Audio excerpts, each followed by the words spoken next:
নমস্কাৰ মাননীয় আজি সভাত উপস্থিত থকা শ্ৰদ্ধাৰ সভাপতি আৰু যদি আমি চাও নিজৰ পিতৃ মাতৃকো সন্তানে মাৰি কাটি থোৱাৰ এক উদাহৰণো আছে সেইখিনি তেখেতে প্ৰকাশ কৰিছে সমাজখনতে কিন্তু ইয়াতে চাব গলে কিন্তু মানুহকে কিন্তু জীৱশ্ৰেষ্ঠ বুলি কোৱা হৈছে আৰু ফুল আমাৰ বাবে আমি ফুল ভাল পাওঁ সৌন্দৰ্য আছে কিন্তু ইয়াত অফুলন বসন্তৰ ফুল ফুলিছে অফুলন বসন্তৰ ফুল ফুলিছে আৰু সেই ফুল আমাৰ বাবে হানিকাৰক আৰু সেই ফুল আমাৰ চালেও আমাৰ ভাল নালাগিব সেইখিনি জৰিয়তে সমাজখনত যিখিনি হৈ আছে দুৰ্নীতি যিখিনি নহবলগীয়া সেই কামখিনি হৈ আছে আৰু সেই কামখিনি আমাৰ মানুহে কৰি আছে এখন মুখাৰ আৰত তেওঁলোকে সেই কামখিনি কৰি গৈ আছে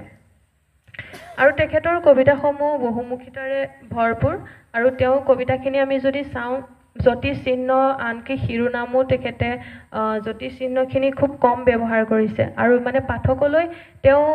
বিলাই দিছে আৰু যাতে পাঠকে সেইখিনি পঢ়ি নিজেই কিছুমান ভাৱ লয় সেইখিনি তেখেতে তাতে উল্লেখ কৰিছে আৰে আৰে অভিমান ভাঙিব ধৰে